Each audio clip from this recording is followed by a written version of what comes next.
Hello दोस्तों, अभी classes में आपका फिर स्वागत है। आज की इस वीडियो में देखेंगे साइंस का जो मोस्ट इम्पोर्टेंट टॉप 100 क्वेश्चंस देख रहे थे, इसका पार्ट 2 देखेंगे। पार्ट 1 में हम लोग 50 क्वेश्चंस देख लिए थे। आज फिर पार्ट 2 में 50 क्वेश्चंस देखेंगे। तो चलिए स्टार्ट करते हैं। देखिए ये सारा क्वेश्चन आप लोग को मैं पिछले क्लास में हो रखा था। ओके, तो हम लोग ने 50 क्वेश्चन किए थे, है ना। आज से स्टार्ट करेंगे 51 से स्टार्ट करेंगे, 51 से स्टार्ट करेंगे, ठीक है। अगर आप वीडियो देखे नहीं तो वीडियो को आप देख लीजिए। आपको आई बटन में ऊपर में आपको लिंक मिलेगा वहाँ पे, है ना। तो आप यहाँ से देख सकते हैं और वहाँ से पूरा उसको फुल वॉच कर सकते हैं। ओके, तो आज देखेंगे हम लोग पार्ट 2 देखेंगे। तो पार्ट 2 में क्या क्वेश्चन पूछ रहा है? पार्ट 2 में क्वेश्चन है, पहला क्वेश्चन है 51।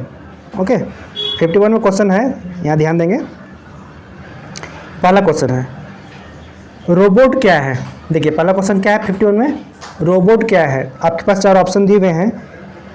ऑप्शन ए में एक प्रकार का रॉकेट है, एक बम है, मनुष्य से मिलता जुलता एक यंत्र जो आदेशानुसार कार्य करता है, और ऑप्शन डी है अफ्रीका के जंगलों में मिलने वाला एक जानवर है। ठीक है, तो आपसे क्वेश्चन पूछा कि रोबोट आखिर क्या है। ठीक है, तो ऑप्शन आपके पास 4 ऑप्शन दिए हुए, है ना।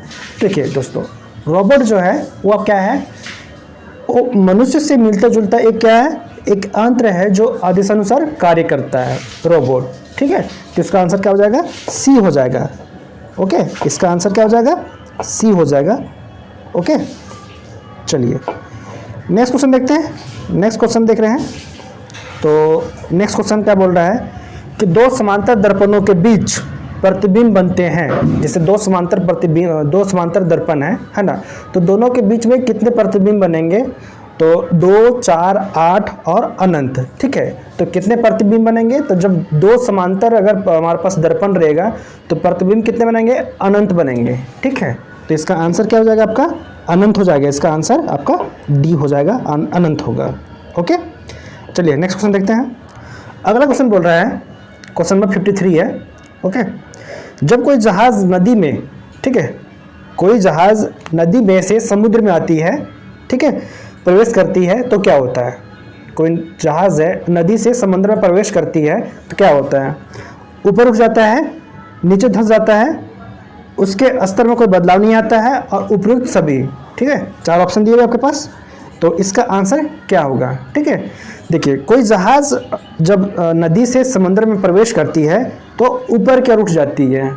ठीक है, क्या हुआ? ऊपर की ओर जाती है, तो इसका आंसर क्या हो जाएगा? आंसर ए हो जाएगा। ओके, आंसर आपका ए होगा। चलिए आगे बढ़ते हैं। Question number 54। क्वेश्चन 54 बोल रहा है कि पृथ्वी पर कोई गतिशील पिंड विश्राम की अवस्था में निम्नलिखित कारण से आता है। विश्राम की अवस्था में निम्नलिखित कारण से आता है, तो 4 कारण दिए हुए, इसका कारण क्या होगा आपको बताना है। ठीक है, तो देखिए यहाँ पे जड़त्वीय नियम के कारण, ऑप्शन ए। ऑप्शन बी बोल रहा है घर्षण बल के कारण। ऑप्शन सी है संवेग संरक्षण के कारण, और ऑप्शन डी है गुरुत्वाकर्षण बल के कारण। गुरुत्वाकर्षण बल के कारण। ठीक है, तो इसमें जो इसका आंसर क्या होगा? संवेग संरक्षण के कारण। संवेग संरक्षण के कारण इसका 54 का आंसर क्या हो जाएगा? 54 को 54 का जो आंसर होगा आपका, इसमें घर्षण बल के कारण होगा इसमें आंसर। ठीक है, इसमें क्या हो जाएगा? घर्षण बल के कारण होगा, आंसर बी हो जाएगा। ओके, आंसर सी नहीं होगा, आंसर आपका बी होगा। ओके, चलिए अगला क्वेश्चन देखते हैं। अगला क्वेश्चन देखते हैं, क्वेश्चन नंबर 55। क्या कारण है? देखिए नेक्स्ट क्वेश्चन बोल रहा है क्या कारण है कि गेंद किसी ऊंचे स्थान पर अधिक उछलती है। क्या कारण है कि गेंद किसी ऊंचे स्थान पर अधिक उछलती है? ठीक है, बॉल क्या होता है? ऊंचे स्थान पे कुछ ज़्यादा ही उछलती है। क्या कारण इसका हो सकता है? ठीक है, तो आपको इसका कारण बताना है। ओके, देखिए पहला ऑप्शन ये है क्योंकि ऊंचे स्थानों पर मैदानों की अपेक्षा वायुदाब अधिक होती है। ऑप्शन ये हो गया। ऑप्शन बी बोल रहा है क्योंकि ऊंचे स्थानों पर वायुमंडल विरल होने के कारण गेंद को कम प्रतिरोध का सामना करना पड़ता है। ऑप्शन सी है क्योंकि ऊंचे स्थानों पर गुरुत्वाकर्षण बल कम होती है, और ऑप्शन डी है ऊंचे स्थानों पर वायुमंडल शुद्ध होता है, वायुमंडल शुद्ध होता है। ठीक है, तो देखिए दोस्तों इसमें क्या हुआ कि ऊंचे स्थान पर क्या होता है, गुरुत्वाकर्षण जो बल होता है, ग्रेविटेशनल फोर्स जो होता है वो वहाँ पे क्या होता है, कम होता है। ठीक है, तो इसका आपका आंसर क्या हो जाएगा, आंसर आपका सी होगा। ध्यान देंगे, इसका आंसर क्या होगा, सी होगा। ओके, अगला क्वेश्चन देखते हैं, क्वेश्चन नंबर 56।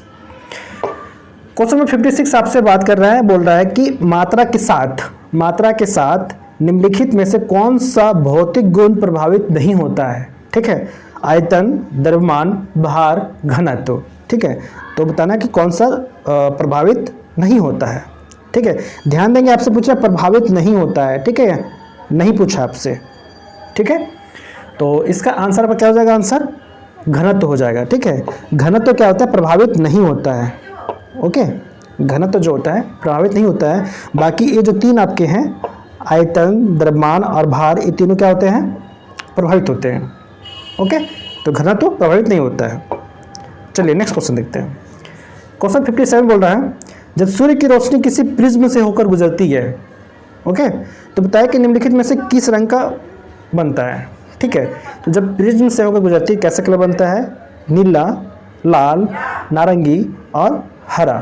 ठीक है, तो कौन सा कलर होके वैसे गुजरती कौन सा कलर बनता है, ठीक है, आपको ये बताना है।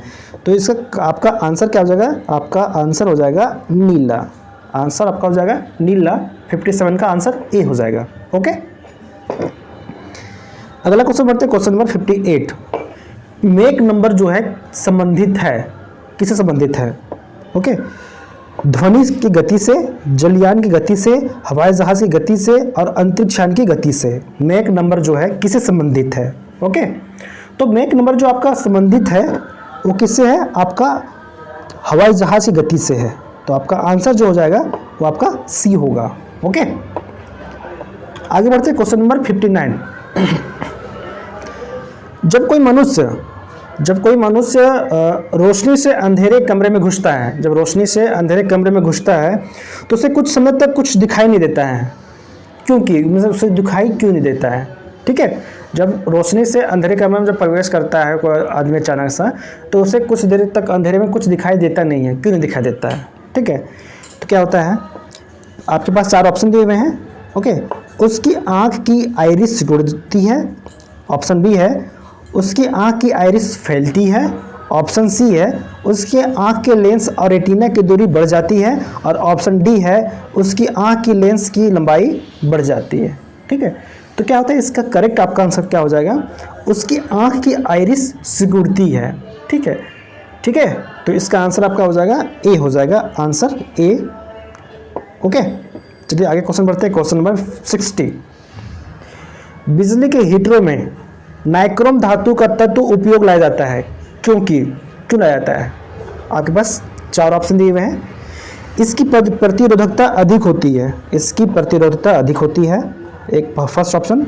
ऑप्शन बी है इसका गलनांक अधिक होता है, ऑप्शन सी इसमें अधिक शक्तिशाली विद्युत धारा प्रवाहित की जा सकती है, ऑप्शन डी के उपरोक्त में सभी कारण हो सकते हैं। ठीक है, तो आपका 60 है, 60 का आंसर क्या हो जाएगा, जो नाइक्रोम जो तार होता है, वायर होता है, इसमें क्या होता है, प्रतिरोधकता जो होता है, रेजिस्टेंस होता है, क्या अधिक होता है, गलनांक भी अधिक होता है, और विद्युत धारा प्रवाहित की जा सकती है अधिक। ठीक है, तो इसका आंसर क्या हो जाएगा, डी हो जाएगा, उपरोक्त सभी हो जाएंगे। ओके, अगला क्वेश्चन बढ़ते हैं, क्वेश्चन नंबर 61 बोल रहा है कि निम्नलिखित में से कौन से विद्युत चुंबकीय तरंगों का तरंगदैर्घ्य सबसे अधिक होता है, किसका होता है। ठीक है, पराबैंगनी किरणें, सूर्य की रोशनी, गामा किरणें और अवरक्त किरणें। ओके, तो बताना है कि किसका सबसे अधिक होता है। ठीक है, तो आपका हो जाएगा अवरक्त किरणें का हो जाएगा, इसका आंसर डी हो जाएगा। ओके, अगला क्वेश्चन बढ़ते हैं, क्वेश्चन नंबर 62। किस धातु का गलनांक सबसे अधिक होता है, किसका अधिक होता है, ऑस्मियम, टंगस्टन, मोलिब्डेनम और एल्युमिनियम। ठीक है, तो गलनांक सबसे अधिक किसका होता है, यहाँ पे ध्यान देंगे, अधिक पूछा है। ठीक है, तो अधिक सबसे अधिक किसका होता है। ओके, तो किसका होगा, यहाँ पे टंगस्टन का होता है। ठीक है, तो इसका आंसर क्या हो जाएगा, बी हो जाएगा। Question number 63। सबसे हल्की धातु कौन सी होती है? आपके पास 4 ऑप्शन है, लिथियम, इरिडियम, एल्यूमिनियम, ऑस्मियम। ठीक है, तो इसमें क्या पूछा आपसे, सबसे हल्की धातु कौन सी है? सबसे हल्की धातु आपको बताना है, तो इसमें आपकी सबसे हल्की धातु है लिथियम, तो आंसर आपका हो जाएगा लिथियम हो जाएगा। ओके, क्वेश्चन नंबर 64, ध्वनि की गति सर्वाधिक होती है वायु में, जल में, निर्वात में और स्टील में। आपके पास 4 ऑप्शन दिए हुए हैं, तो ध्वनि की जो गति होती है वो सर्वाधिक किस में होती है वो बताना आपको। ठीक है, तो ध्वनि की गति किस में होगी सबसे अधिक? तो जल में होती है, सबसे अधिक होती है, आंसर बी। नेक्स्ट क्वेश्चन 65 देखते हैं। 64 हमारा हो गया, अब देखते हैं 65। जब किसी धातु को गर्म किया जाता है तो उसका घनत्व तो क्या होता है? ठीक है, बढ़ता है, कोई अंतर नहीं होता है, कम हो जाता है, और उपरोक्त में से कोई नहीं होता है। ठीक है, तो आपसे पूछ रहा है कि घनत्व तो उसका क्या होता है? ठीक है, जब उसको किसी धातु को गर्म किया जाता है। ओके, तो देखिए इसका जो घनत्व होगा कम हो जाएगा इसका। ठीक है, जब किसी धातु को हम गर्म करेंगे, ठीक है, तो उसका घनत्व जो होगा क्या हो जाएगा? कम हो जाएगा। ठीक है, तो इसलिए हमारा आंसर क्या हो जाएगा? आंसर सी हो जाएगा, कम हो जाता है उसका घनत्व। अगला क्वेश्चन है 66, लाल रंग का गुलाब, ठीक है, लाल रंग का गुलाब है, अगर उसे हम रखेंगे हरी रोशनी में कैसे दिखाई देगा? ठीक है, लाल रंग का गुलाब है, वो हरी रोशनी में कैसा दिखाई देगा? पीला, गुलाबी, काला, लाल। ठीक है, तो बताना कैसा दिखाई देगा, कौन सा कलर का दिखाई देगा? तो आपको दिखेगा काला दिखेगा। ठीक है, आंसर आपका सी होगा। अगला क्वेश्चन 67 है, दूध की शुद्धता किस यंत्र द्वारा मापी जाती है? ठीक है, मैनोमीटर, हाइड्रोमीटर, लैक्टोमीटर और फेदोमीटर। तो इसको मापने का जो यंत्र है आपका कौन सी है? लैक्टोमीटर है। दूध की शुद्धता मापते हैं लैक्टोमीटर, तो इसका आंसर क्या हो जाएगा? सी हो जाएगा। क्वेश्चन नंबर 68 बढ़ते हैं, डायनेमो का कार्य क्या है? डायनेमो जो है उसका कार्य क्या है? ठीक है, तो देखिए पहला ऑप्शन है कि विद्युत ऊर्जा को आंतरिक ऊर्जा में परिवर्तित करता है, विद्युत को आंतरिक में। ऑप्शन बी है आंतरिक को विद्युत ऊर्जा में परिवर्तित करता है। ऑप्शन सी है विद्युत ऊर्जा को ऊष्मा में परिवर्तित करता है। इनमें से कोई नहीं। देखिए पहला, इसको एलिमिनेट करने की कोशिश करेंगे। ठीक है, तो इसमें देखेंगे कि विद्युत ऊर्जा को ऊष्मा तो डायनेमो नहीं करता है। ठीक है, तो आपका आंसर सी तो कभी नहीं होगा। ठीक है, सी कभी नहीं होगा। ठीक है, और डायनेमो जो कार्य करता है ये अपना आंतरिक ऊर्जा को करता है, विद्युत में परिवर्तित करता है। इसका आंसर बी होगा। ठीक है, तो बी हो जाएगा, तो इसका आंसर आपका ए तो नहीं होगा, तो ए और सी कैंसिल होगा, तो आपका आंसर बी हो जाएगा। तो डायनेमो जो होता है इस कार्य होता है, ये आपका आंतरिक ऊर्जा को विद्युत ऊर्जा में इसको परिवर्तित करता है, तो इसका आंसर आपका बी हो जाएगा। देखते हैं क्वेश्चन नंबर 69, टेलीविज़न का आविष्कार किसने किया? टेलीविज़न का आविष्कार किसने किया? GL Baird, Macmillan, James Watt और इनमें से कोई नहीं। ठीक है, तो इसका आविष्कारक किसने किया था? ठीक है, तो इसका आविष्कार किया जेएल बेयर्ड ने किया। टेलीविज़न की किसने किया है? जेएल बेयर्ड ने किया है, आंसर ए हो जाएगा।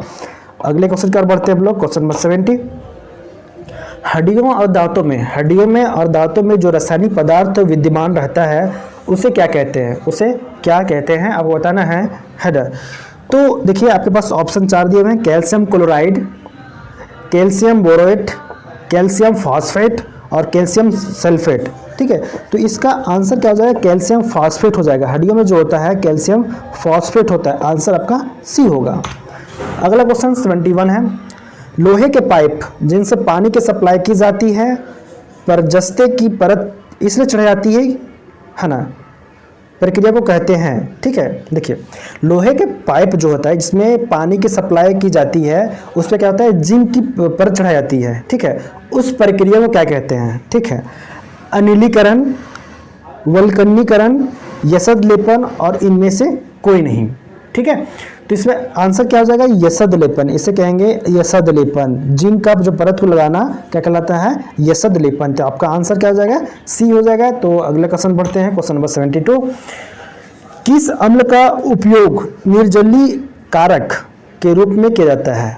ठीक है, निर्जली कारक के रूप में किया जाता है, किस अम्ल का प्रयोग, ठीक है, उपयोग किया जाता है, आपको बताना है। 4 ऑप्शन दिए हुए हैं, पहला ऑप्शन है हाइड्रोक्लोरिक अम्ल, पहला ऑप्शन है हाइड्रोक्लोरिक अम्ल, दूसरा ऑप्शन है सल्फ्यूरिक अम्ल, तीसरा ऑप्शन सी है एसिटिक अम्ल और ऑप्शन डी है नाइट्रिक अम्ल। ठीक है, 4 दिए हुए हैं, तो आपको तो बताना है कौन सा अम्ल का उपयोग निर्जली कारक के रूप में किया जाता है। निर्जली कारक के रूप में कौन सा किया जाता है, तो सल्फ्यूरिक अम्ल हो जाएगा, सल्फ्यूरिक अम्ल, आंसर बी हो जाएगा, सल्फ्यूरिक अम्ल हो जाएगा। ओके, चलिए क्वेश्चन आगे बढ़ते हैं। क्वेश्चन नंबर 73, विलय को विलयन से पृथक किया जा सकता है। विलय को विलयन से पृथक किया जा सकता है, मतलब अलग किया जा सकता है।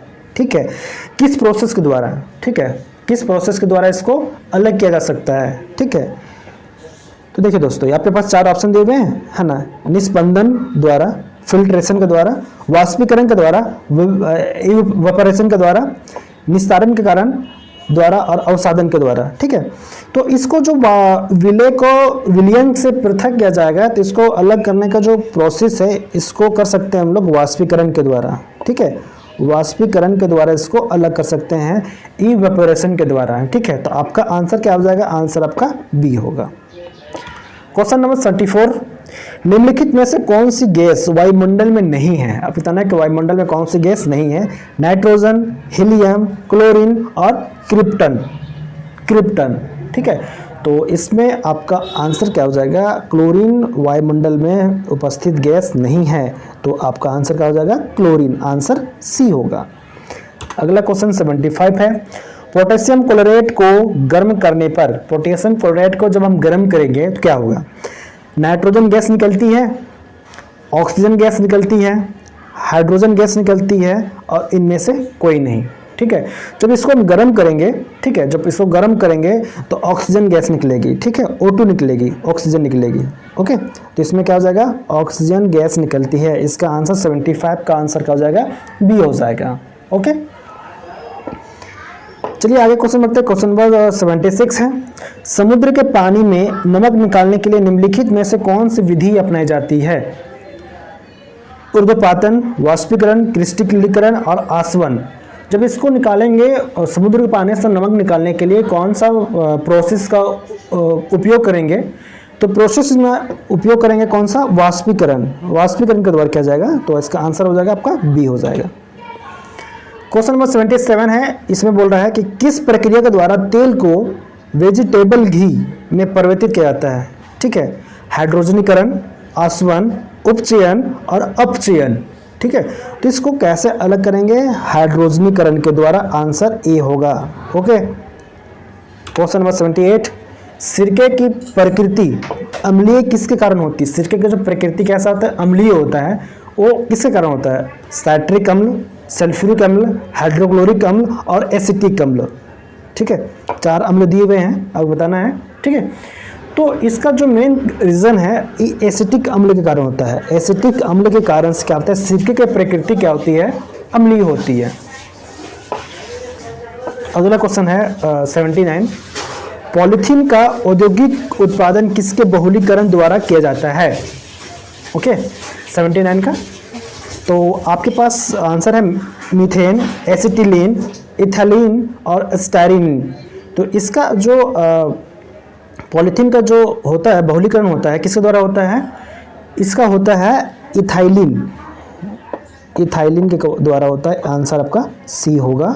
ओके, अगला क्वेश्चन है क्वेश्चन नंबर 80, खनिजों द्वारा चट्टानों में, खनिजों एवं चट्टानों में कौन सा तत्व सबसे अधिक मात्रा में पाया जाता है। ठीक है, कार्बन, सिलिकॉन, हाइड्रोजन और बोरॉन। ओके, तो इसमें सबसे अधिक मात्रा में क्या पाया जाएगा आपको बताना है। ठीक है, कार्बन, कार्बन। ओके, चलिए अगला क्वेश्चन देखते हैं। क्वेश्चन नंबर 81, सबसे अधिक यौगिक किस तत्व द्वारा हाइड्रोजन के साथ बनाए जाते हैं। ऑक्सीजन, सिलिकॉन, कार्बन और नाइट्रोजन। ओके, तो सबसे अधिक जो बनाए जाते हैं किसके द्वारा बनाए जाते हैं, कार्बन के द्वारा, आंसर सी। क्वेश्चन नंबर 82, इसमें बोल रहा है कि गुब्बारों में हाइड्रोजन की अपेक्षा हीलियम भरना अधिक उपयोगी माना जाता है क्योंकि यह सस्ती होती है, कम भारी होती है, उड़न क्षमता अधिक होती है, यह हवा के साथ मिलकर विस्फोटक मिश्रण नहीं बनाती है। ठीक है, तो क्या हो जाएगा, इसका आंसर क्या हो जाएगा 82 का, इसका हो जाएगा कि ए हवा के साथ मिलकर क्या होता है, विस्फोटक मिश्रण गैस नहीं बनाती है। आंसर डी हो जाएगा। Question number 83। Okay, question number 83 देखते हैं। तो 83 बोल रहा है कार्बनिक पदार्थों के सड़ने पर जो मार्सी गैस उत्पन्न होती है और अधिकांशतः कोयला खदानों में पाई जाती है, वो कौन सी होती है? इथेन, मीथेन, कार्बन डाइऑक्साइड और कार्बन मोनोऑक्साइड। ओके, तो इसमें क्या हो जाएगा? Carbon dioxide. Carbon dioxide answer C हो जाएगा 83 का। अगला क्वेश्चन देखते हैं। बैटरी बनाने में किस अम्ल का उपयोग होता है? बैटरी बनाने में किस अम्ल का उपयोग होता है? तो आपके पास ऑप्शन दिए सल्फ्यूरिक अम्ल, नाइट्रिक अम्ल, हाइड्रोक्लोरिक अम्ल और एसिटिक अम्ल। इसमें आपका हो जाएगा सल्फ्यूरिक अम्ल। जो बैटरी बनाने के लिए अम्ल का उपयोग जो होता है कौन सा होता है? आपका सल्फ्यूरिक अम्ल होता है। Question number 85। किण्वन प्रक्रिया में निम्नलिखित में से किसका उत्पादन आवश्यक रूप से होता है? Ethyl alcohol, methyl alcohol, acetic अम्ल और खमीर। ओके, तो इसका हो जाएगा आपका इथाइल अल्कोहल। इथाइल अल्कोहल आपका आंसर ए हो जाएगा। Question number 86। क्वेश्चन नंबर 86 देख रहे हैं। क्वेश्चन नंबर 86 बोल रहा है प्राकृतिक रबड़ को कठोर तथा उछालने योग्य बनाने के लिए किस पदार्थ को उसमें मिलाया जाता है? ठीक है, पेट्रोल की जेली, सल्फ्यूरिक अम्ल, गंधक और स्पंज। ठीक है, इसमें क्या मिलाया जाता है? तो इसमें मिलाया जाता है गंधक। मिलाएगा इसमें क्या मिलाएगा? गंधक। इसका आंसर क्या हो जाएगा? सी हो जाएगा। क्वेश्चन नंबर 87 देखते हैं। सोडियम को मिट्टी के तेल में क्यों रखा जाता है? सोडियम को मिट्टी के तेल में क्यों रखा जाता है ना? तो क्यों रखा जाता है इसको बताना आपको। ओके, देखिए आपके पास 4 ऑप्शन है। अपने मौलिक स्वरूप में बनाए रखने के लिए पहला ऑप्शन है। ऑप्शन बी है हवा में इसका ऑक्सीकरण होने लगता है। ऑप्शन सी है हवा में वाष्पीकरण होने लगता है। हवा में यह जलना प्रारंभ हो जाता है। ठीक है, तो इसका आंसर होगा हवा में इसका ऑक्सीकरण होने लगता है। ऑक्सीकरण इसका होने लगता है। तो 87 का आंसर क्या हो जाएगा? आपका बी हो जाएगा। 87 का आपका आंसर बी हो जाएगा। क्वेश्चन नंबर 88 है गन पाउडर जो होता है वो मिश्रण होता है। गन पाउडर किसका मिश्रण होता है? ओके, मिट्टी और TNT का, गंधक मिट्टी और लकड़ी के कोयले का, सोरा गंधक और लकड़ी के कोयले का, TNT व लकड़ी का कोयला का। ठीक है, तो एक किसका मिश्रण होता है? ये होता है जो मिश्रण, ये होता है आपका सोरा गंधक लकड़ी के कोयले का, है ना? तो इसके लिए इसका आंसर क्या हो जाएगा? आपका सी हो जाएगा। Question number 89। किसी रासायनिक यौगिक की सबसे छोटी इकाई क्या होती है? परमाणु, इलेक्ट्रॉन, प्रोटॉन और अणु। इसका क्या होता है? सबसे छोटा इकाई होता है अणु होता है। Answer D. Question number 90। Hypo जिसका उपयोग फोटोग्राफी में होता है रासायनिक तौर पर कहलाता है, क्या कहलाता है? Silver bromide, sodium thiosulphide, sodium phosphate और सोडियम नाइट्रेट। ओके, तो इसका आंसर जो है इसका हो जाएगा आपका सोडियम थायोसल्फेट। आंसर बी हो जाएगा। Sodium thiosulphate answer B. Question number 91 आपसे बोल रहा है अप्राकृतिक रूप से फलों को पकाने के लिए किस गैस का उपयोग किया जाता है? इथाइलिन, इथेन, कार्बन डाइऑक्साइड और एसिटिलीन। तो कौन से गैस का उपयोग अप्राकृतिक रूप से फलों को पकाने के लिए किया जाता है?